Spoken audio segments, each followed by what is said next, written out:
I won't to the pursuit of truth. So this is about a comment that is an investor of the Conservative Party gave. Well, I didn't actually hear it. I missed the beginning of Sophie Ridge, so I didn't get the beginning of it. But apparently it's 2019. I don't know why that this comment was said in 2019 about Diane Abbott, MP. And now it's coming out in 2024. So I assume this is probably electoral, because it's a bit strange that it's coming out now. But they don't mention, no one seems to mention why it's taken 4 years for this to come out, why now something 4 years old is relevant. I mean, obviously it's relevant for what is said, but it should have been dealt with back then. Why wasn't it dealt with back then? It seems like if this was, I don't know the nature of where this was said, but if it was in a meeting and it was a minuted meeting, or if it was a meeting with officials or government people or anyone of any standing, someone obviously heard it and is now telling someone in 2024 about it. Anyway, so the comment is about Diane Abbott. It's racist, it's misogynistic, and it's threatening. And it goes on from the last Pursuit of Truth when I was talking about the program. How about that where donors were given to the Republican Party, and that's why they think there was maybe no action done on that. So it's very important, I think, people who are giving money, what they're getting in return. And obviously, every Conservative, Labour, Lib Dem, whoever, Republican, what's the other one over there? I can't remember, sorry. Democrat, or whatever parties, they're all going to say, no, we take this money, but they don't get anything for it. Can we believe that in this world? We all know how it works when you give money, even if it's not, an agreement that if I give you money, this to get that. It certainly will make you favour that person. It certainly will make you maybe want to be friends to that person or help that person because you want more money from that person, especially if they're very wealthy and you need money to run your campaigns. And obviously these days the money makes the advertising, pays for all the leaflets, all the canvassing, and I suppose these days probably all the Facebook and stuff that comes through there to influence us. Getting all this kind of information out that makes a difference, these scandals, all these things I suspect are paid for by these campaigns. They're very expensive apparently. So yeah, but just what amazed me about this was the fact that presented with this quite clear statement of many things that it took, that a lot of the politicians refused or did not say the words that the journalists wanted them to say, to say that it's racist or it's misogynist. All they would say is it's wrong or something like that. They wouldn't want to put a label to it. And, if you said that in a workplace, I mean, you'd be in disciplinary and quite possibly you'd lose your job. Whereas for Rishi Sunak, who eventually did come out and say it's racist, well, he had 4 years to think about it, and well, I suppose he didn't know about it back in 2019, but he then was sort of saying, well, the guy's apologised, though apparently he hasn't apologised per se for every single bit of that statement, and that should be it, and we should accept it. Well, that's very fortunate, isn't it? So that means in the world we live in, it's okay to say things that are terrible, and then for you to just say, oh, I'm sorry, I didn't mean it. And then that's all fine. I wish it worked like that for everything. Imagine how it would work in courts. Imagine how it worked for the little people when they make mistakes and they maybe genuinely do feel sorry for what they've done and wish that they could go back in time.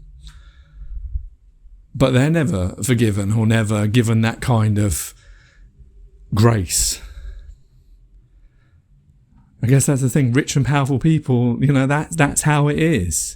Maybe not just that, to put those tags on things, like I don't like to put tags on things, human beings in general, that way inclined, it seems that that's the way it is. So yeah, I thought I'd play this and there's a bit more about Gaza to do with Hamas coming up with, I'll trying to speak between Hamas coming up with this peace plan. I mean, the two of them, Israel and Hamas, Hamas wanting 1,000 people for the 100 people. I mean, I'm sure if that was the only thing, I'm sure Israel would give up 1,000 people. They've given up so many people, more than against any country. It's unfathomable the amount of people they're willing to give up for just one of their hostages, and that's credit to Israel. But it just seems like Hamas are asking too much. I mean, I know it's got nothing to do with me, but it's just like, don't people want peace? To quote the Paul McCartney song. It seems not. And this is in Ramadan, a time of chaining away Shaitan and Satan and doing righteous deeds, the good works. And, the Quran makes it quite clear about prisoners and things like that. And these aren't really prisoners, because these are civilians. And I know there's some debate over the kibbutz and all that kind of stuff, but they are civilians. Come on, let's not kid ourselves. They shouldn't be prisoners of war because they were civilians. And it's like, how many people, from honesty, how many people of your people, from Hamas's side, from Palestinian people, innocent people have to die? And it doesn't matter, like, whether you want to blame it on Israel and whether you want to blame it on the West for weaponizing them and this, that and stuff and not doing enough and aid and all that. But the fact is, Israel have it in their hands. And, Israel's meant to be, they're meant to be Muslims, and obviously Israeli meant to be Jewish. I mean, obviously there's lots of different other religions, and some may be and may not be, but in whole, I guess, a lot of religion there to do the right thing and to care about humanity.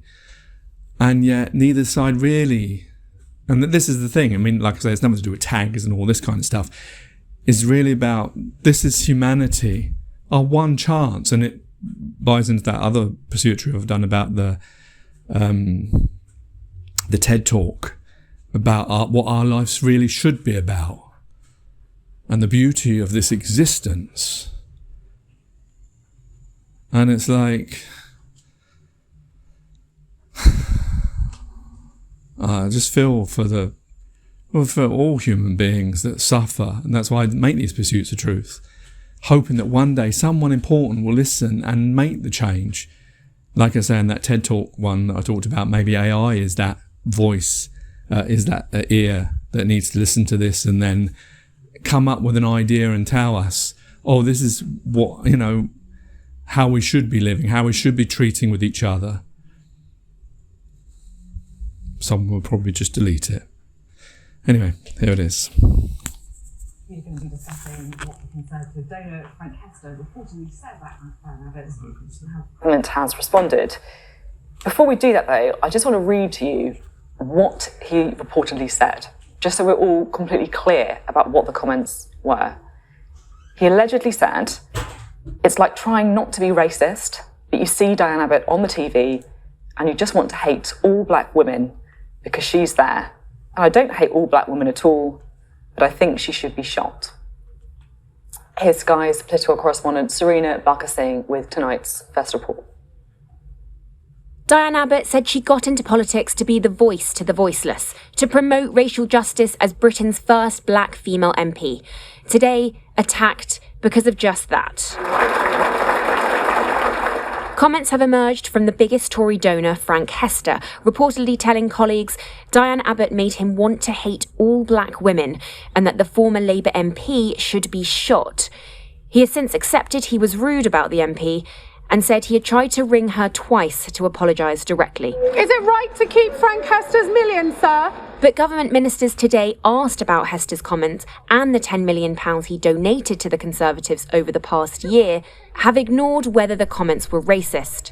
I don't think what he was saying was a gender-based or a race-based comment, but it was clearly inappropriate. They're truly awful remarks, aren't they? So there's nothing I can say apart from to condemn them and say that he's absolutely right to apologise. And some ignored the question altogether. Frank Hester, following his comments about Diane Abbott. Thank you.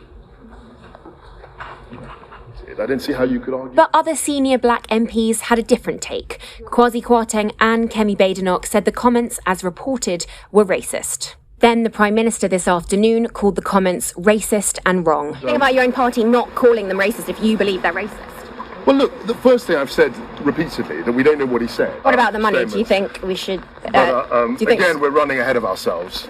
But I think if someone says that makes me hate black women, I don't see how those remarks aren't sexist or racist. I don't understand that. Diane Abbott has now reported the incident. The Met Police say they are assessing the matter. She's also said in a statement, "It is frightening.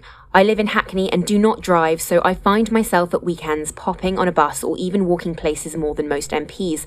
I am a single woman and that makes me vulnerable anyway. I'm currently not a member of the Parliamentary Labour Party, but remain a member of the Labour Party itself, so I'm hoping for public support from Keir Starmer."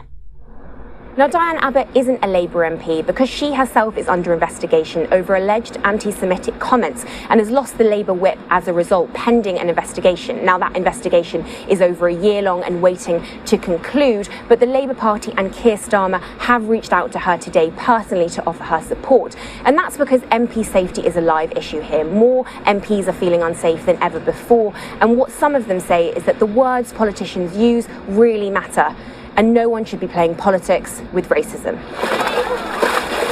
With the most senior female black MP in government calling the reported comments racist before the Prime Minister today, a reminder of yet more political storms and divisions within his own party.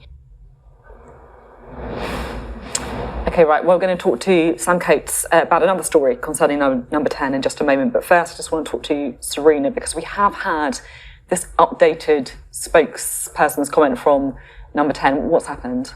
So crucially, Rishi Sunak has come out in the last couple of minutes to say, through a statement, saying that these comments that were reported by that Tory donor were racist and wrong. Now, interesting choice of words, seeing as we've seen ministers come out and condemn the comments, but not go as far as using the term racist. So it's interesting timing. I mean, Kemi Badenoch, who is the most senior female black minister in government, did come out and say they were racist. So perhaps there was an understanding that, Prime Minister didn't want to be blindsided going into parliamentary questions tomorrow. He wanted to get his position out ahead of that. But I've been speaking to senior black Tories today, and none of them had any kind of equivocation on this. Every single person I spoke to said it was racist. They had no problems with using that term. So they were quite surprised that ministers perhaps were not going as far as using those terms. Interestingly,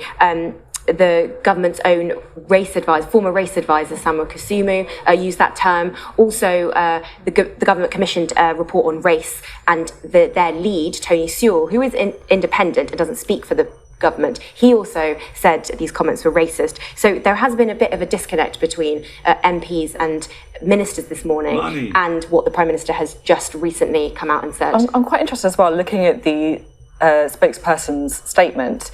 So he, as you say, he says that the comments were racist and wrong, but they all go on to say Frank Hester has now rightly apologised for the offence caused, and where remorse is shown, it should be accepted.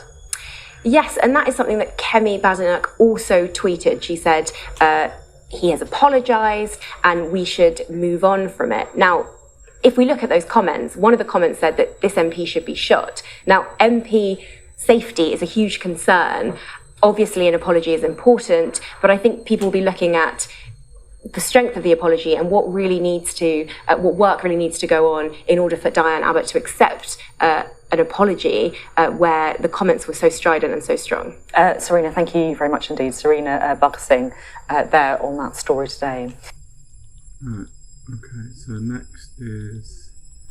Barrett, we follow all the rules, the regulations, we believe in that. Okay, this one. Today been challenged over the Conservative donor racism row, accused of allowing a racist to bankroll his party. In angry exchanges with the Labour leader at Prime Minister's questions, Rishi Sunak said racism has no place in Britain, as he maintained it was wrong for the Tory donor Frank Hester to have said that the MP Diane Abbott made him want to hate all black women and that she should be shot. Is the Prime Minister proud to be bankrolled by someone using racist and misogynist language when he says the member for Hackney North and Stoke Newington makes you want to hate all black women? Mr. Speaker, the alleged comments were wrong, they were racist, and he has now, as I said, the comments were wrong, they were racist. He has rightly apologised for them, and that remorse should be accepted, Mr. Speaker. There is no place for racism in Britain, and the government that I lead is living proof of that. Mr. Speaker, the man bankrolling the Prime Minister also said that the member for Hackney North should be shot. How low would he have to sink? What racist, woman-hating threat of violence would he have to make before the Prime Minister plucked up the courage to hand back the £10 million that he's taken from him? Mr. Speaker, as I said, the gentleman apologised genuinely for his comments, and that remorse should be accepted. But he talks about language. He might want to reflect on the double standards of his deputy leader, calling her opponents scum, Mr. Speaker. His shadow foreign secretary, the shadow foreign secretary, comparing Conservatives to Nazis, Mr. Speaker. And the man that he wanted to make Chancellor, talking about lynching a female minister. His silence on that speaks volumes. Well, I mean, what it shows is that they're both just as bad as each other, aren't they? All of them. In the last few minutes, the Chancellor, Jeremy Hunt, has been speaking at the Treasury Select Committee. He was asked about the comments there. It was a despicable comment that should not have been made. He's not apologised for being racist, he's only apologised for being rude. Do you think he should apologise for the racist comment? Well, he has apologised for his comments, which I believe were racist, and rightly so. Now, you're Chancellor of the entire country, but if you were Treasurer of the Conservative Party, would you return the £10 million that this man has donated to the Conservative Party? Well, I'm not Treasurer of the Conservative Party, but I don't believe that someone should be cancelled for a comment they made in the past and for which they have apologised. But that does not make the comments any less despicable, and I don't defend them. Well, our political correspondent Matthew Thompson is with me now. Matthew, how damaging is this to the Conservative Party? Well, look, I think what is fair to say is that yesterday the Conservative Party had what, by any accounts, would have been a fairly indefensible position. They were trying to say that the comments that Hester made were wrong, but not racist, which is in a direct comparison to what we saw with the Lee Anderson row, 2 weeks ago now? And so today, thanks to a last-minute intervention from the Business Secretary late last night, what Rishi Sunak has is a position which is definitely more defensible today, in that they can say it was racist, so it's a straight answer to a straight question. But the outstanding question today, I think, is that the apology yesterday by Hester was not for being racist, it was for being offensive. And so people are right to ask the question today, well, why is that apology acceptable? Why is it okay to move on from this now when the man in question hasn't actually apologised for the thing that Rishi Sunak now says was racist? And so I think for that reason it will rumble on. Labour are very keen to punch this bruise and make sure that the Conservatives know they're in an uncomfortable position around the money itself. £10 million. Are they going to hand that back in an election year? No, they're not.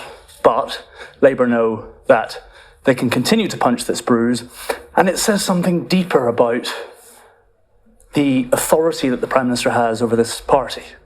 That there are now business secretaries running his response on racism. The Scottish Conservatives have come out today and said that he shouldn't take the money.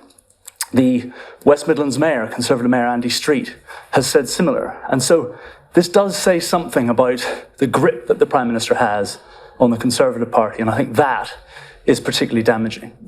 I also think one of the things that we should talk about today is the fact that the Speaker did not call Diane Abbott, the woman at the centre of this row, for a question, despite the fact that she bobbed up and down for 30 minutes trying to catch his eye, didn't call for him. She has said in the last few minutes, I don't know whose interests the Speaker thinks he's serving, but it is not the interests of the Commons or democracy. We have heard from the Speaker, who says that basically the reason that she wasn't called is that there were lots of people in line. But whether that is a sufficient explanation, I think the next few hours will tell. Thanks a lot. Now, the government has introduced legislation aimed at quashing the convictions of sub-post. The sub-postmasters, we've already covered that, but... Crossing points as well. So Netanyahu... This one is about this extremism definition. It seems like it was, well, the first thing seems like it's not really about people per se. It's about, and this is a bit misleading from the media when they first reported on it, it seems like it's to do with, this definition means that whoever falls under this can't give money to the government, or there's no interchanges between them. But I suspect the problem is this is anyone could just be called extremists without going through the courts or anything like that. And it's a bit like, the YouTube and Facebook policies when they pull you up for, even if you're just questioning something, you're not saying something, you're just questioning something, and then suddenly they can say that, oh, you've fallen foul of the hate policy or whatever, when you're not hating or anything like that, or not propagating, and it's just because you're talking about an aspect of it and you want to find the truth to it. So I do worry it could be used that. It seems like it's a bit pointless, really, but here's about that. Febrile uncertainty within the party, and I think because we don't know where this is going to go and we don't know how he is going to continue governing, it's very hard to say exactly what's going to happen next. And up to half an hour ago, Sam, you and I were going to be talking about what we thought was the main issue of the day, which was this redefinition of extremism. That's right. Today was and is a really important day on a completely different topic that you might remember Rishi Sunak a couple of weeks ago on the steps of Downing Street in the aftermath of the election of George Galloway to the seat in Rochdale, him coming out and condemning extremism and warning that that was a big problem that his government was going to address. Today, he's addressed it. Let's hear about that. 2 weeks ago, Rishi Sunak declared the nation's democracy under threat. We have seen a shocking increase in extremist disruption and criminality. Now our democracy itself is a target. Today, the government unveiled its response, a new definition of what extremism is, and a plan to reveal who crosses the line. In order to protect our democratic values, it is important both to reinforce what we all have in common and to be clear and precise in identifying the dangers posed by extremism. Groups judged to be extremist will be blocked from receiving government funding and meeting officials. No firm names today, but the first hints. I am sure that we would agree that organisations such as the British National Socialist Movement and Patriotic Alternative, who promote neo-Nazi ideology, organisations such as the Muslim Association of Britain, and other groups such as Cage and Mend, give rise to concern for their Islamist orientation and views. We will be holding these and other organisations to account. The new definition targets groups promoting an ideology based on violence, hatred, or intolerance, so that ministers can work out what is legal but unacceptable. Now, you might think that today's extremism announcement doesn't amount to much, given they're not changing the law and banning organisations from getting public cash when they wouldn't have got it anyway. It's hardly a big deal. But this is a huge, fundamental change in approach.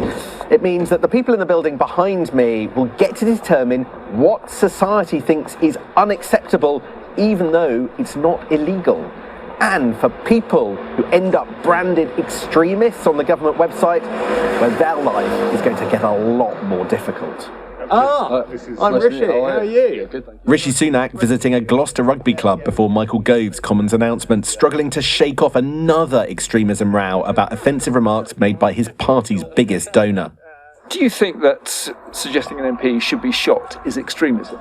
Well, the extremist strategy will be outlined in a couple of hours. But suggesting an MP should be shot, is that extremism? As I said, the Community Secretary will be outlining the strategy broadly in Parliament today. Yeah, but do you have a view on that? Well, it's important that these things are done in an objective and considered manner, evidence-based. Labour fear this announcement will be used to cause them political embarrassment in the future. What's most important is that this is truly cross-party, and this will be the test of the government. Are they really reaching out to other parties to make this is something which can go forward as a matter of consensus, or are they going to try and use this sort of for party political point scoring as we go into the election? Questions over Rishi Sunak's handling have been building all week. Oh, he's dropped it! Some of his own MPs are pushing for an election on May the 2nd to end the pain. Tonight, the PM finally ruled that out, hoping extra time will change his fortunes. Sam Coates, Sky News, Westminster. A little earlier, I spoke to the Labour peer, former Shadow Attorney General, Baroness Shami Chakrabarti, about what she thought. Yeah, I'll get to that in a second. Yeah, so it is... Because the way they put it originally, I thought it was a bit more of an Orwellian thing, but looking at it, if it's going to stop people who have ideologies that are based on hate and violence, yeah, that's fine,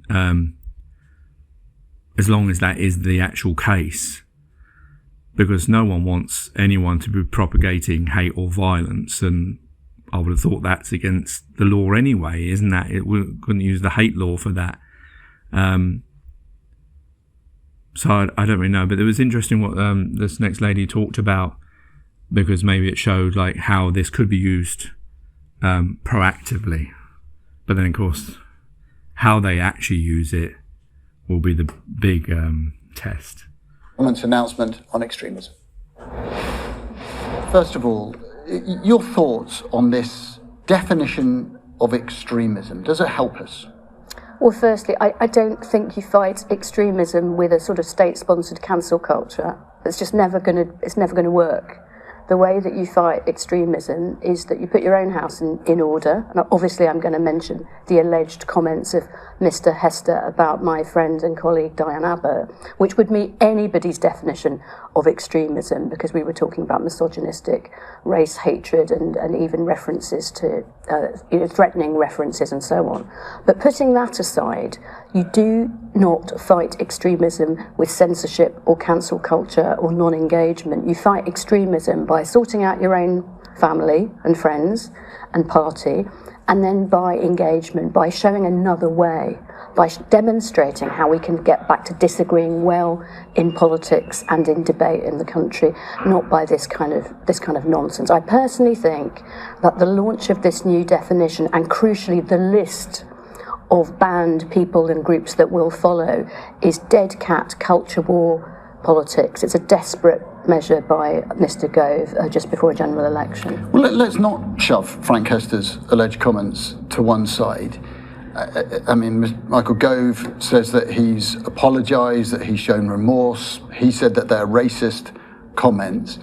But this new definition would say that they would have to be part of an ideology. I mean, do you think Frank Hester's comments would be full foul of extremism? Well, on this is a very broad and flabby definition of extremism, and the quoted remarks, the alleged remarks that I have read of Mr. Hester in quote marks, demonstrate an ideological position where he, as a white man, seems to be superior to black women.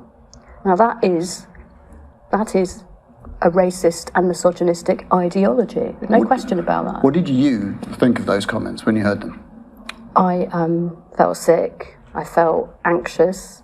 You know, it's so visceral, and there was a menace. You know, when you start saying that people should be shot, we've lost 2 MPs to violence in not so many years, one Conservative and one Labour. You know, for a senior person who runs an organisation and who's given £10 million to the party of government to even whisper that someone deserves to be shot, let alone on the basis of their sex or race, is just terrifying. And it's just not where we should be in the first quarter of the 21st century in the so-called liberal democracy that Mr. Gove's definition is designed to protect. So I mean, it makes the government look totally hypocritical in relation to this definition. I also think that this definition is so flabby that when combined with the ability of ministers to put people on prescribed lists, it's very dangerous. But isn't your fear, your revulsion at a allegedly racist comment exactly why the government needs a definition of extremism and a framework to act against it, whether that is racism, far-right activism, or Islamism? So the framework is there. We have laws, and there are laws under which even Mr. Hester's comments can be investigated, and so be it. But everything isn't about law. Some things are about culture, and culture. A tolerant culture, as opposed to an extremist or intolerant culture, is not built by disengagement and prescribed lists. It's built by demonstrating your ability as a senior person in public life to disagree well with people in the other party and the other faction of the party, taking different views about the issues of the day. That's how you fight extremism, by example, not with more extremism, which is what censorship and disengagement by government looks like. I mean, you say that. There will be those watching this who will say that's naive, that we've seen Islamists, we've seen far-right terrorist groups who simply disengage from political society for their own ends, and that we as a society need to crack down on them much harder. It doesn't matter who it is, whether they're far right or whether they're religious extremists of any variety, who often share a lot of views about women and gay people and so on.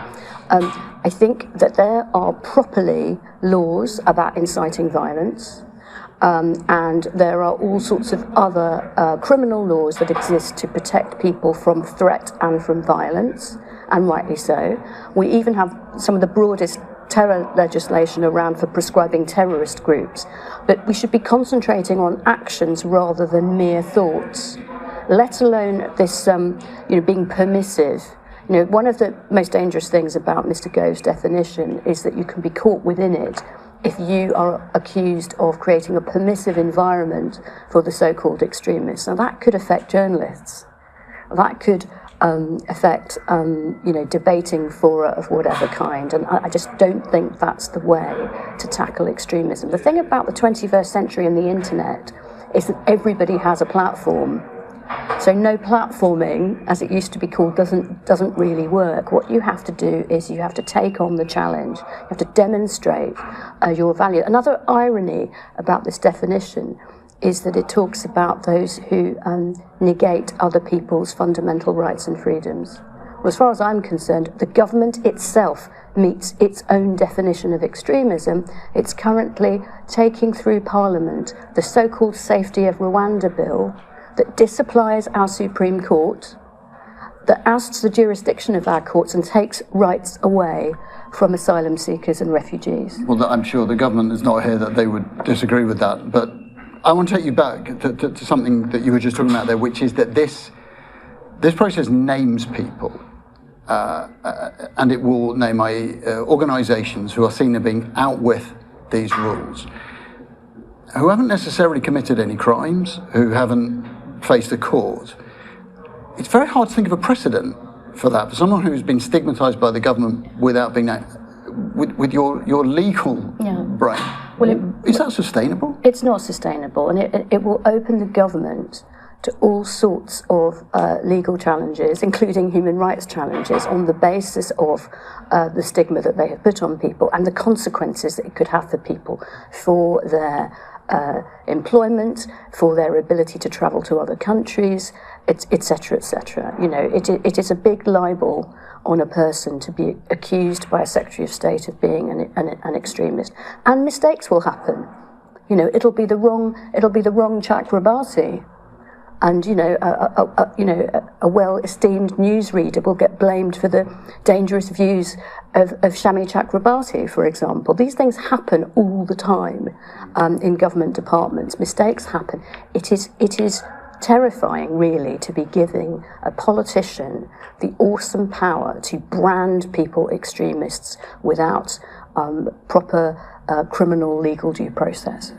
And one thought is there isn't much that unites you with somebody like Miriam Cates, but on this one, you are both talking about the need to preserve free speech and to rein in some of these controls. Well, that's right, isn't it? But did you ever think you'd be in the same boat as? Well, I've been in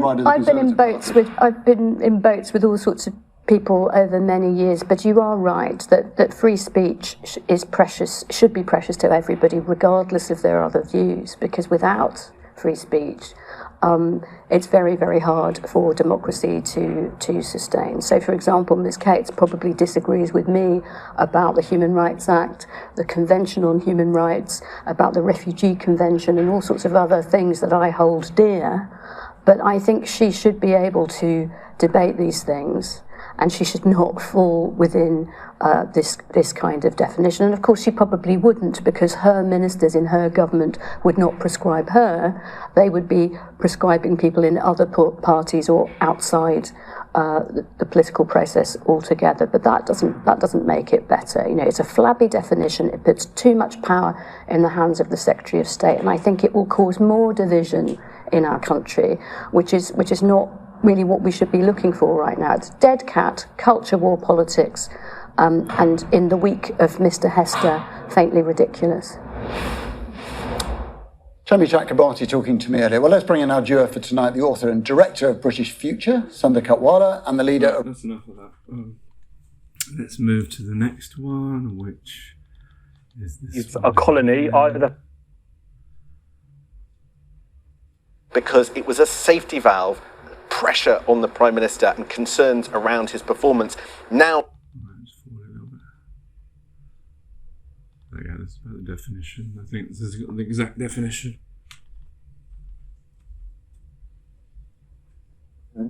The government now defines it as the promotion or advancement of an ideology based on violence, hatred, or intolerance that aims to negate or destroy the fundamental rights and freedoms of others, or undermine, overturn, or replace the UK system of liberal parliamentary democracy or democratic rights. Intentionally create a permissive environment for others to achieve the results in points 1 or 2. Well, based on that definition, Michael Gove gave notice to 5 separate groups today that they would face increased scrutiny over their activities. Our chief North of England correspondent, Greg Mylan, reports now on how that message is being received. There are places in Britain where what the government announced today strikes at the very heart. Communities like Rusholme in Manchester, where they've rallied to the cause of the Palestinian people and where they feel an attempt to silence those views. In businesses like this one, where they trade on reaching out beyond the Muslim community, there's a sense the government is intent on doing the opposite. I find it worrying because the UK is well known for giving people the freedom of speech, people being allowed to voice their opinions and not fearing any backlash. It's creating division because it means not many people will speak up for what they stand for anymore. As Muslims, we believe in peace and inclusivity. We believe that there should be no division. We have no place for division and hate. I feel like everybody should be allowed to voice their opinions in a safe environment as long as it's not causing any harm to anyone else. People here tell us that ever since the Palestinian flags went up on the lampposts in support of the people of Gaza, they have seen a very definite increase in Islamophobic incidents. Their fear is that the message coming from the government today will give licence to the people behind those incidents to carry out more of the same. This is the image Number 10 wants us to have of the Prime Minister, photos they released of his visit to the London Central Mosque on Monday. A very different message to the one received here at one of the groups which will be reassessed under the new extremism definition. All we have ever done is call for equal application of justice. For 20 years, we've said that we need to deal with the problems that we're facing by applying the law equally to everybody. Now, if that is extremism, if calling for the law to be applied to Muslims the same as it's applied to any other group is a problem, then we take that with pride. But the fact of the matter is that the extremism at the moment lies right within the Tory government. And from those affected by Islamist-inspired terror attacks like the Manchester Arena bombing, including the family of Martin Hett, a warning against encouraging anti-Muslim hate. We are one humankind where, everybody in the community has to work together. And we've seen the evidence of that. We have Muslim leaders, we have Jewish leaders, Christian leaders, all saying the same thing, that we need to all work together and be cohesive as communities. That is really important. We do not want fragmentation. Whether the new definition ever has a practical effect, whether it is just electioneering, what people in places like this feel is very real. Greg Milam, Sky News, Rusholme in Manchester. Well, the upsurge in extremism is being felt right across the continent. Our Europe correspondent Siobhan Robbins reports now from Antwerp in Belgium. Yeah, this one was an interesting one, showing about anti-Semitism in, I think it was Belgium, is it? Where this lady who was a Holocaust survivor talks about having her suitcases ready in just in case she has to flee because she's fearing that the same climate of, I guess, Poland, Germany, Austria, circa, was it 1930s, when the hate towards Jews was starting to come about with the rise of Hitler and then, of course, the war and the concentration camps, that she feels that she can see the same. I mean, that must be terrible to think that, to imagine, this is a Holocaust survivor who knows what that feeling's like, and she feels that it's repeating.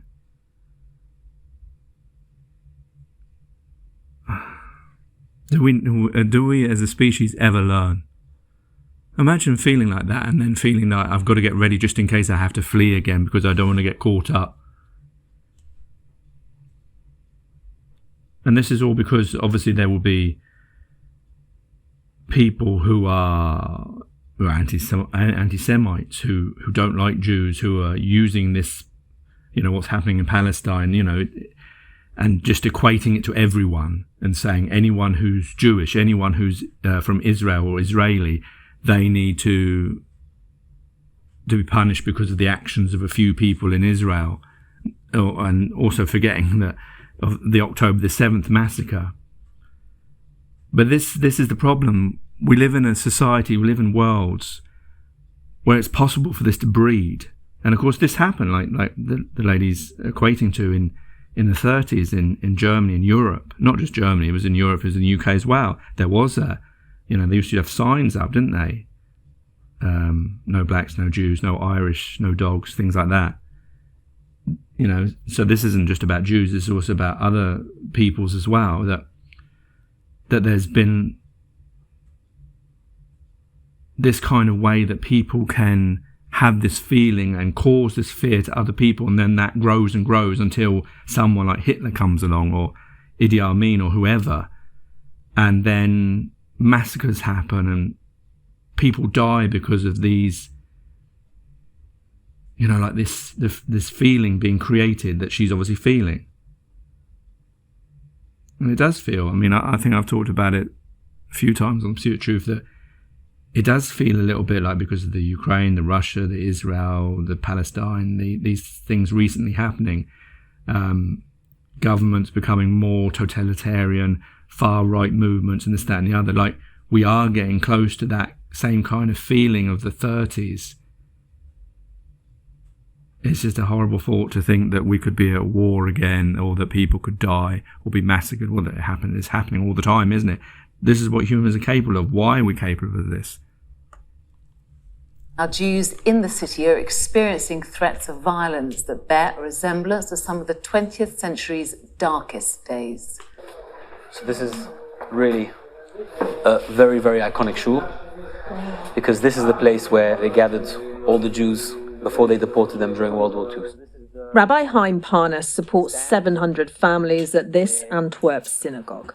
But in the last 5 months, life in the community has changed. Especially since October the 7th, there is a heightened police presence, local police presence in this whole neighborhood. It's something you feel. You walk around the street, you'll actually see the police much more often.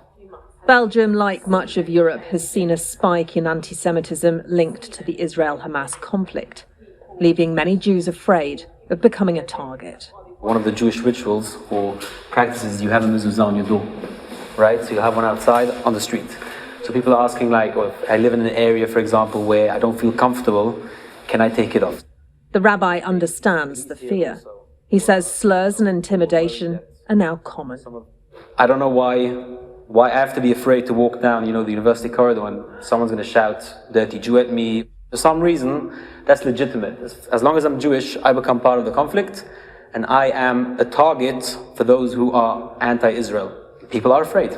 People are afraid. And the attacks aren't just verbal. Dozens of Jewish graves were desecrated in this cemetery in southern Belgium. Beatings and assaults have also been reported.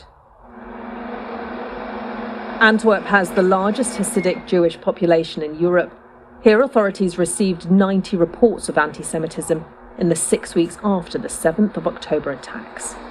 A couple of months ago, I went with a friend, and we were chased and kids were screaming, "You want to die? We'll kill you." Teenager Daniel says he's been threatened and chased with a razor. And how does that make you feel? Sad, unsafe. A few things that I've had to change was that I have to cover my head. I need to hide my couple and keep low profile just because I know someone could start doing things. Anna and Charles, yes. Wow. So these are the guys that saved your life, That's really? the ones who saved my life. Holocaust survivor Regina Schlusny finds the growing hostility deeply disturbing. She says some Jews are so scared they've packed bags in case they have to flee. We really feel it that it's much, much worse than it was before. People who had family who didn't come back from Auschwitz, they certainly do. They are very scared. They think it's going to start again. Security has been stepped up, but it doesn't stop the fear or heal the divisions being opened by the ongoing war. Siobhan Robbins, Sky News, Antwerp. There are tentative signs tonight of a movement towards a possible ceasefire in Gaza, on one side at least. And one of the most important politicians in the United States Congress has delivered a damning verdict on Israel's Prime Minister. To our US correspondent now, Mark Stone, who's live in Washington for us this evening. And what more can you tell us, Mark? Yes, a flurry of developments in the last few hours. More on Chuck Schumer in a moment. But first of all, a statement from Hamas has been released within the last hour. Now, this is a statement that has been expected and waited for quite some time. It is Hamas's response to an Israeli proposal that would, if both sides can agree, create a humanitarian pause, a ceasefire of up to 6 weeks, and allow for prisoners being held in Israel, Palestinian prisoners to be released, and the hostages, some of them to be released as well. We don't have the details of the Hamas response, but it is literal movement in the sense that they have released a brief statement. The Israelis, we understand, have got the detailed response, and tonight they have said that it is still based on unrealistic demands, but movement certainly on that, which we should watch over the course of tomorrow when the Israeli War Cabinet will meet. I can also tell you tonight that the reports coming in of an Israeli airstrike in Gaza City. Palestinian sources are saying that more than 10 people have been killed in that, in an area where Palestinians were waiting for aid. That is a significant development. Again, we'll get more on that overnight. And the political backdrop here in Washington is extraordinary language from Chuck Schumer, the majority leader in the Senate. In that building on the floor was making pretty plain remarks about what he thinks should happen in Israel now that the Israeli Prime Minister Benjamin Netanyahu needs to go. He is, I think, articulating language that the administration, the Biden administration, is distancing itself from publicly, but privately within the White House there is a view that Netanyahu is an obstacle to peace. OK, Mark, we'll leave it there. Mark Stone, live in Washington, D.C. for us. Thank you. The Prince of Wales... Okay, I think there's just one more now. No, two more. Right. That's the name of this Spanish ship that's bringing this consignment of aid to Gaza. And the idea, is it not, though, that if it does successfully dock in Gaza, other ships will follow as part of a European and Emirati maritime effort to get more aid into Gaza? So does that give you some hope that there will be a load more following? I think what this first consignment is a pallet they're going to run up onto the beach, and it's a small consignment, as I said earlier. If you want to bring in bigger ships, you need a port, and there isn't a port in Gaza. So the Americans are saying they're going to build one. The problem is this is all running up against a very urgent problem with people starving every day. As the EU said yesterday, there are now pockets of famine in Gaza. A much better solution, which Israel sort of alluded to yesterday, would be to open up more road crossings. A new one has been opened up into the north, and to flood the whole of the Gaza Strip with aid, again, as the Israelis said yesterday. But there seems to be a big gap between recognising that's what's needed and the actual action on the ground to achieve it. But do you feel that that could happen? Do you feel that Israel has changed its tone on this? I think they have, under huge pressure from the US and European countries in particular, but they're not acting in a way which follows through on that. And these repeated examples, of which there's quite good evidence of people scrabbling after aid ending up being shot and attacks on vehicles and so on, they're a huge problem. Israel needs to find a way to get its soldiers to stand back somewhat and create safe corridors and get a lot more aid in through the land crossings. Well, yeah, and Israel has said that it's welcomed, for example, the creation of these maritime corridors, haven't they? They say that they're facilitating the transfer of aid to Gaza. They also say that they haven't been impeding the entry of aid or its distribution into Gaza. They're blaming UN agencies for failing to get the aid allowed in to the people that need it. So what do you make of that line? It's a very difficult, complex situation. It's a little bit rich, really, given that Israel controls all the land crossings, for them to say they haven't, the problem's not on them. It's absolutely on them. They're effectively an occupying power. The aid levels, in fact, have fallen over the last couple of months, and there's a need for a massive expansion of it. The ship route will help a very little bit, but only a little bit. And, the big solution is that combination of three things: more aid across the border, a much larger presence, trucks, thousands of workers for the aid community, and then a safe operating environment for them. Israel's military also has said that it plans to move displaced Palestinians in Gaza to what it calls humanitarian islands in the middle of the Strip ahead of any offensive in Rafah. What do you make of that? And what do you think that means, humanitarian islands? And do you think it could be adequate for the number of people that could need shelter?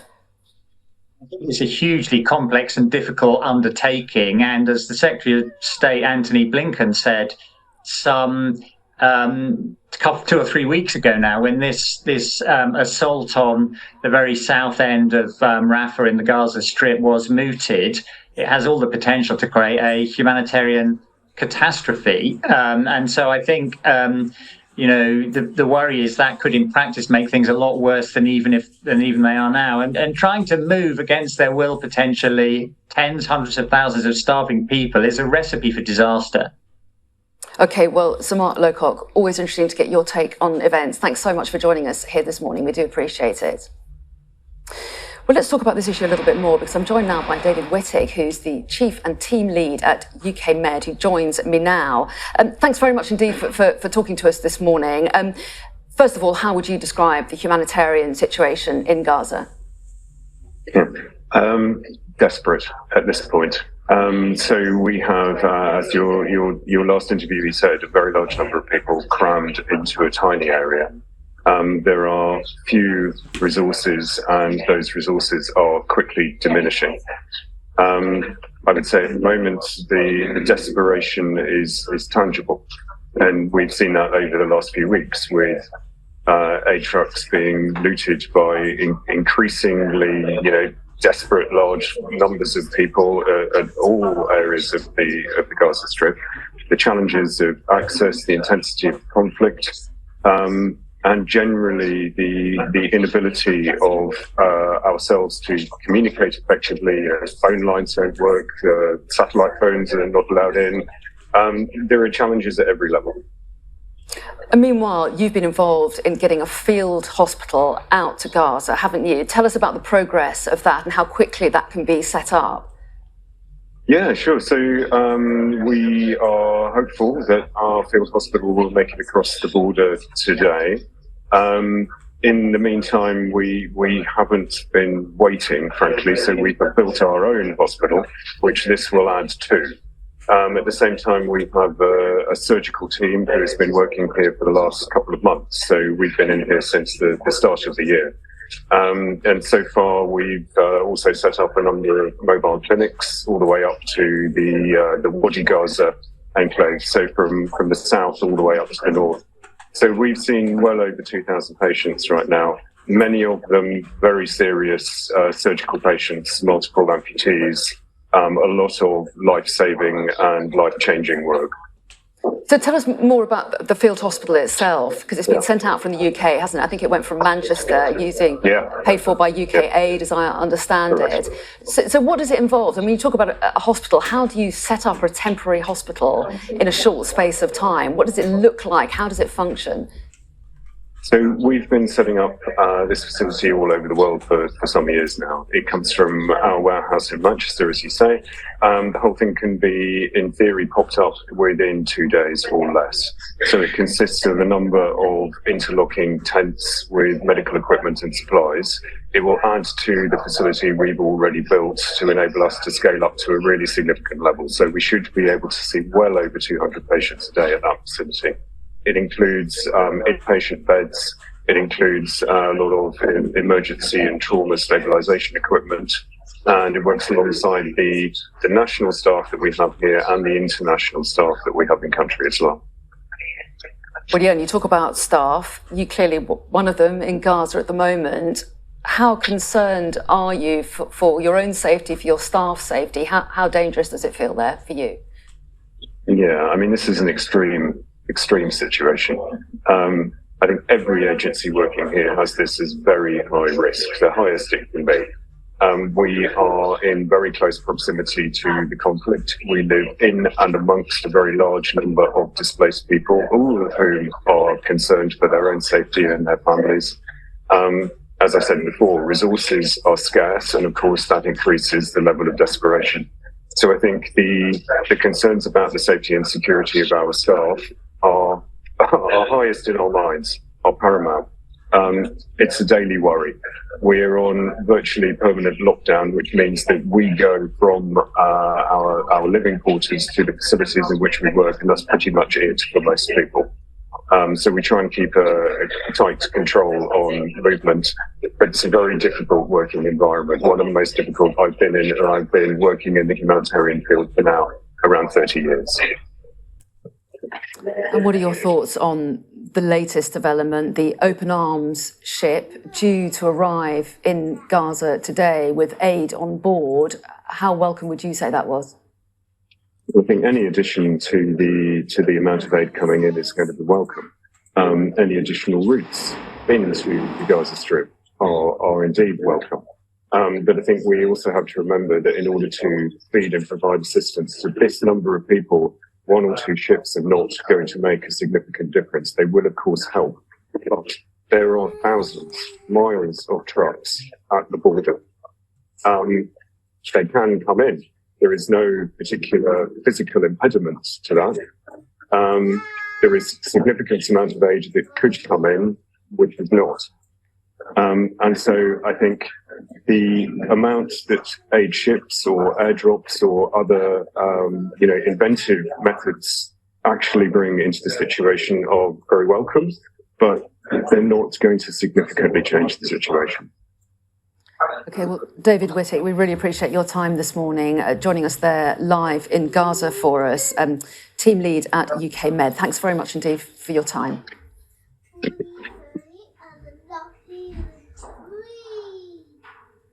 And of course, we'll... Okay, next.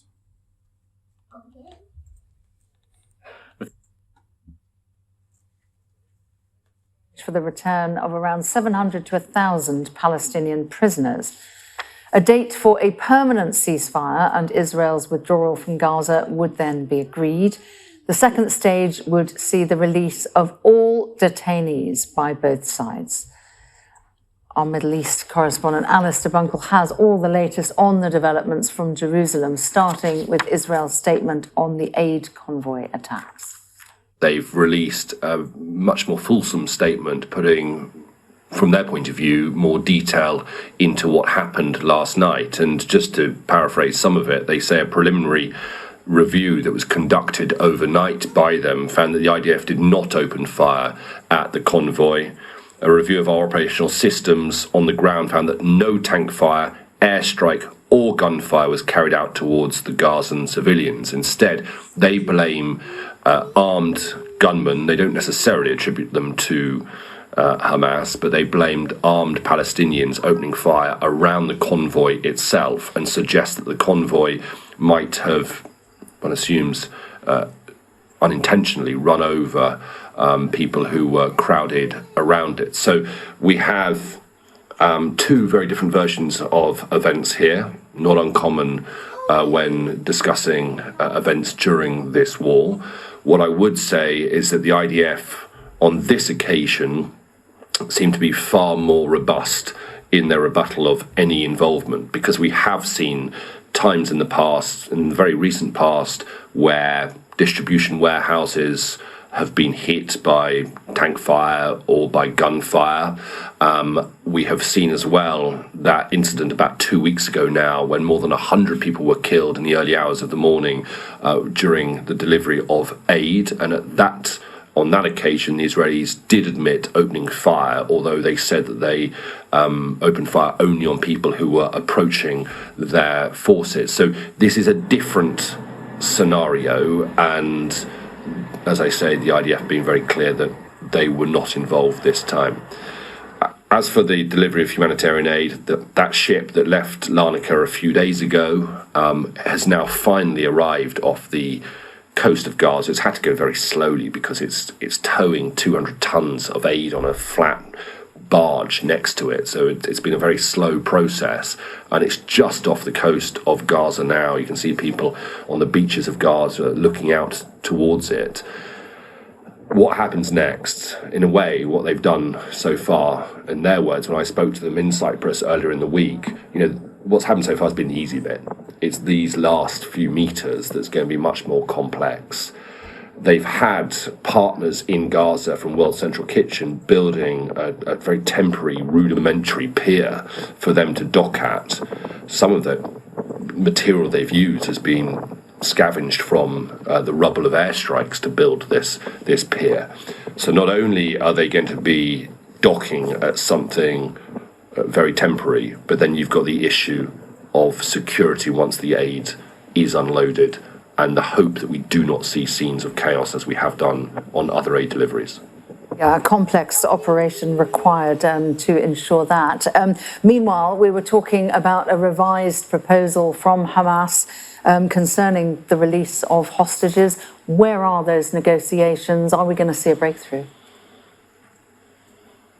Well, the negotiations have been going very slowly over recent days. They haven't broken down completely, but they've been going very, very slowly. And now we have Hamas have come back with a slight revised offer based around the agreed framework. And as you were reading out in the link before you came to me, they have said that they would release certain categories of hostages, my mistake, in exchange for between 700 and 1,000 Palestinian prisoners. I think that on the one hand, there is something very positive to be seen in this, and that is that Hamas have clearly now reneged on their insistence for an immediate and permanent ceasefire and the withdrawal of Israeli forces. And they're now saying that they would accept a temporary ceasefire And during that initial temporary ceasefire, they would want to see discussions taking place about extending that ceasefire into something more permanent and the withdrawal of Israeli forces. So that is positive movement from Hamas. The Israelis, though, still telling me that the demands are delusional, and I think this relates to which prisoners the Hamas are asking to be released by the Israelis.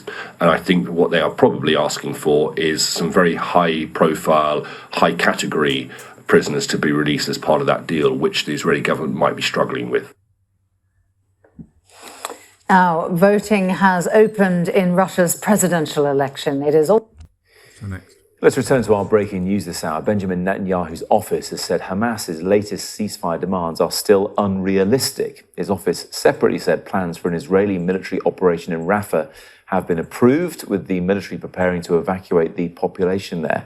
Let's go back now to our Middle East correspondent, Alistair Bunkle, who's in Jerusalem. Alistair, this has happened since we last spoke, only around half an hour or so ago, and two pretty key announcements.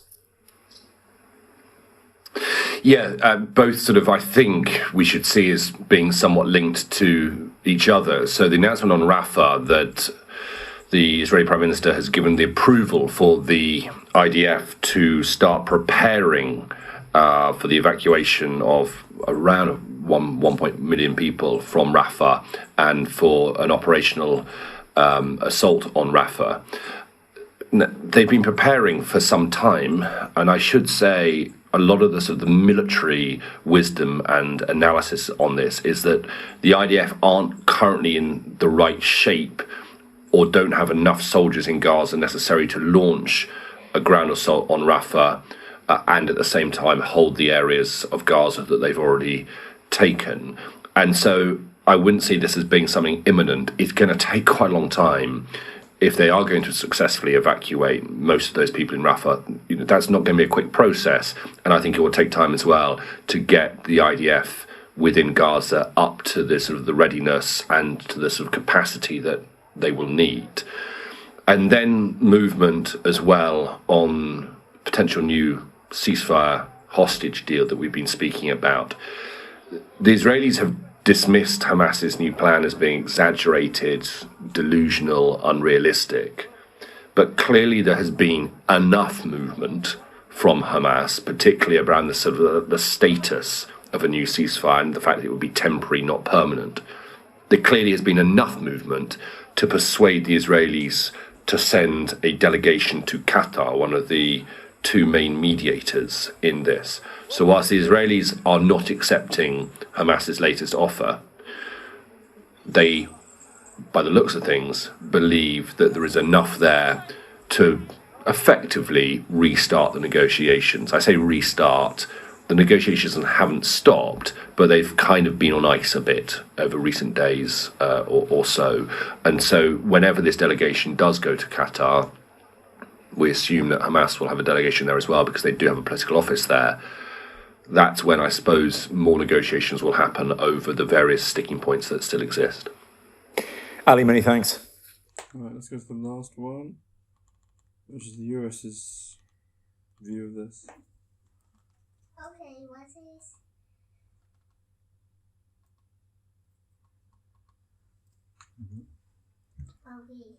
Will not get behind Israel's plans for a military operation in Rafah, where the majority of Gazans are now sheltering without a clear plan to protect civilians.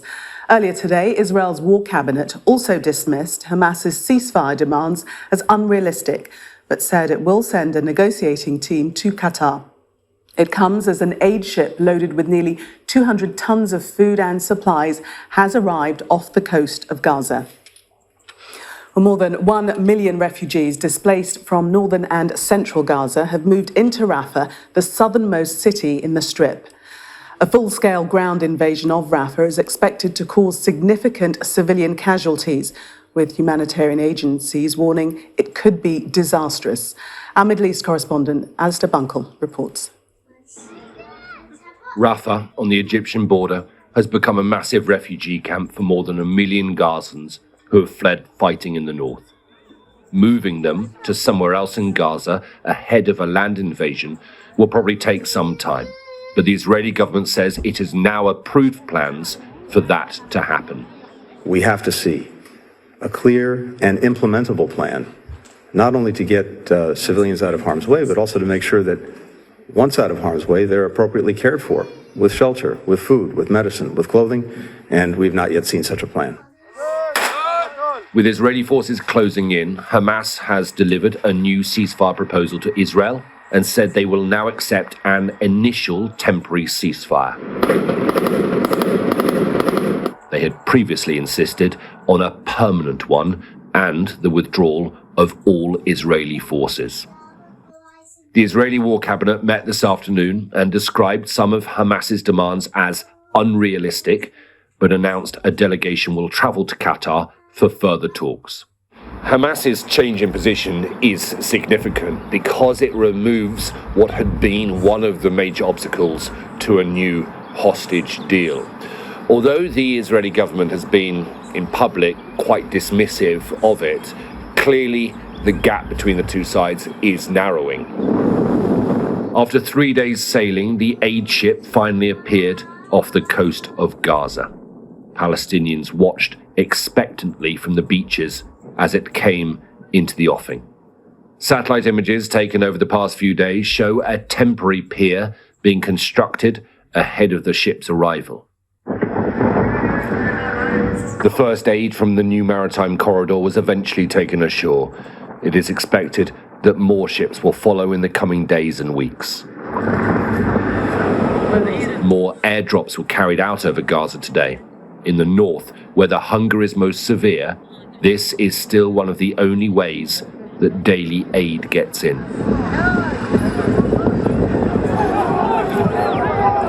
As large crowds gathered around a landing spot, a teenage boy on the right of the screen climbs over the heads of the people in a desperate rush not to miss out.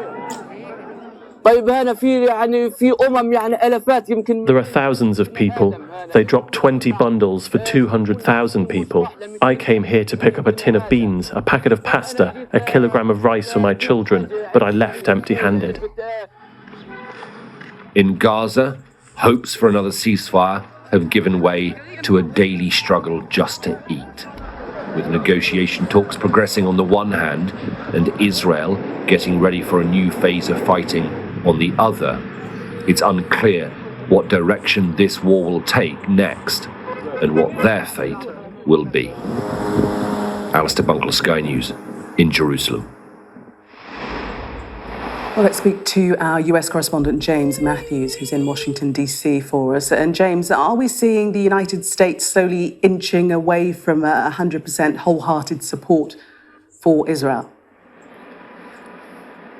Hi, Gillian. I think we see a clear divergence between the United States and Israel. There is much talk of red lines, but it's clear there is a misalignment. Again, Benjamin Netanyahu is testing the patience of the US president and shaping to undermine his authority. For all Joe Biden's talk about his objections to military action in Rafah, Netanyahu appears to be shaping to give that a deaf ear. So frustrations are increasing here, and they are increasingly exposed. Today we had Joe Biden meeting Leo Varadkar in the White House, and he referenced the US president, a speech yesterday by Chuck Schumer, the top Democrat in the Senate. Schumer spoke about Netanyahu playing politics, which undermined the benefit of Israel. Joe Biden called that a good speech. He didn't say whether or not he endorsed the content or the sentiments of it,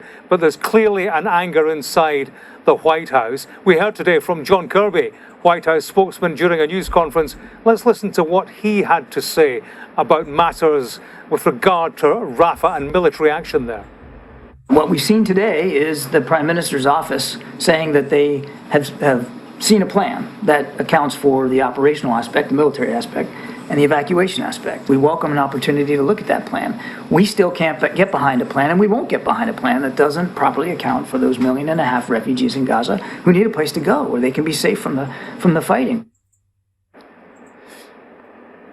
Gillian, we can show you pictures from today, supplies delivered to Gaza by the World Central Kitchen, delivered or transported by sea, clearly doing some good, but far short of what is required in Gaza. So some good news amidst the politics of it all, which continue to be increasingly fractured. The United States continues to support Israel, but it does have next step options which appear to be increasingly closer. Options like reversing its position at the UN. You'll remember the United States has vetoed a ceasefire in the past. That is up for change should the United States see fit to do that. Also perhaps up for consideration is the business of sending United States weapons and supplies, military supplies, to Israel should things or should relationships deteriorate further.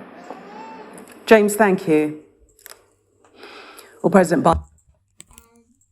Okay, I'll come back to that if it's any importance, but I just thought I'd want to talk about that as the fact that they think it's just like face value politics as usual.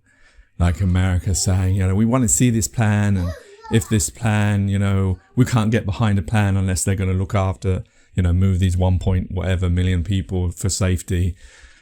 I mean, for 5 months, we've seen the occupying power of this area not look after the civilians. A lot of civilians, whatever the number is, have died. More than what you could bracket under the American term of collateral damage. All wars, that's why I don't believe in wars, but all wars have that civilian casualty element to it. But this has just so much that it's just too much. And then even, disputing the figures that some people do. So to the fact that, it's just like America pretending that they care about the people. And when I say America, I'm talking about these particular individuals, the government, which doesn't bear proof, because the proof is that they've allowed Israel to have the siege. They seem to have a very strong relationship together. I don't believe Biden could have come down harder if he wanted to. Well, he could have used his veto in the UN to have got a ceasefire earlier. The fact that they're having to airdrop in aid rather than forcing Israel to open the roads and get the stuff through, or say that they would check it or they would guarantee it, or I don't know what, but it just seems like a little bit a pretense that America is trying to put over this view that they actually care about, and I say America, I'm talking about the government and time, care about. I mean, we all know that governments don't really care about people, do they? Not really. Because we wouldn't live in this system that we live within if that was the case. But anyway, it's just, I don't know, it's just the normal politics of face value and just, I don't know, maybe I'm being unfair, I don't know, but it's just, maybe he is a genuine person and they were just his views, but I don't personally see countries really caring about the little people, the civilians, because if they do, we wouldn't be watching this in the 21st century of unnecessary deaths, of definite, children, innocent people. All right, so I just wanted to end with the Diane Abbott story. I think she's going to say something about that issue. It is a little bit worrying that she's also up for being anti-Semitic. I don't actually remember what the allegation was against her and that. Why it's taken a year to conclude whether she has been anti-Semitic or not seems like... This is another thing. Look at how long it takes for people to make decisions. I mean, surely all you have to do is look at what was said or what's been done and make a decision. Why does it take a year to make a decision? This is the world we live within. It's crazy, isn't it? Anyway, so let's hear this comment. And remember that Rishi Sunak believes that we don't live in a racist country. He said that, isn't it? And now all these events keep coming up to prove him wrong. An MP, Diane Abbott, has spoken out this evening after finding herself at the centre of a racism row as a major Conservative Party donor reportedly said she should be shot. The Prime Minister is facing growing pressure after it emerged today that his party is in talks with Frank Hester about an additional £5 million donation. Our political correspondent Matthew Thompson reports. This week, Diane Abbott was denied the chance to speak out in Parliament as she was the subject of reportedly racist comments from a major Tory donor. Tonight, as hundreds of supporters gathered in her constituency of Hackney, she made her voice heard. This is about the level of racism that is still in Britain. And this is about the way that black women are disrespected. We've got the whole shot there. As the Prime Minister and Chancellor tried their hand behind the camera in Sunderland today, the focus remained firmly on the racism row. Rumours swirled about a further £5 million donation from controversial donor Frank Hester, on top of the £10 million already declared. The Chancellor, though, was tight-lipped. We absolutely are transparent. We follow all the rules, the regulations. We believe in that transparency. When the time is right, we will declare any donations that we've received recently. Hester caused outrage when The Guardian reported he'd said, amongst other distasteful things, that Diane Abbott made him want to hate all black women. That led to calls for the Conservatives to hand back his millions. But far from returning the money, Sky News understands that the Conservative Party is still in talks to receive another £5 million from Mr Hester. Contrary to earlier reports, that money has not yet been handed over. If that's the case, it offers one possible explanation for the party's reluctance to brand his comments racist. Comments about Diana Abbott this week. Labour were quick to jump at the latest revelations. Frank Hester's comments about Diane Abbott were racist, they were misogynistic. Comments like that have absolutely no place in our society. And to learn that on top of the £10 million that he's already given to the Conservatives, it looks like there's a further £5 million, frankly, I think is appalling. They should give that money back. Labour also sent a brood of chickens to Westminster this afternoon to tease the Prime Minister for not calling an election. But who knows? With more donations in the pipeline, a delay might just allow the Conservatives to get more bang for their buck. Matthew Thompson, Sky News. Well, they don't take things seriously, yeah? I didn't know it was Labour that sent the delegation of these people dressed as chickens clucking away. I mean, it seems like, because the thing is, like, I don't want to come down on any side. I mean, I know historically I probably would have been Labour, but now I see things differently. I see them all as the same, and they are all the same, because it's just they want to keep the system. They want to keep everything exactly the same, except there's slight variations. One more to money, one more to people. But it's such a small margin of difference that they're basically the same. They shout at each other in public, but I suspect in private they're all pally with each other because they seem to believe in majority of what each other believe in and seem to think the system that we live within is a great system to try and just keep and just band-aid little bits of it. But it doesn't seem, it's just like you've got one side, you know, where there's Islamophobia, you've got one side where there's anti-Semitic stuff. I don't understand. These are the people that are meant to represent us. What's going on? It's just ridiculous, isn't it? This is just another proof of the system that we live within is failing to provide the leaderships needed for humanity. Anyway, put your views. Take care, take it easy, God bless, and peace.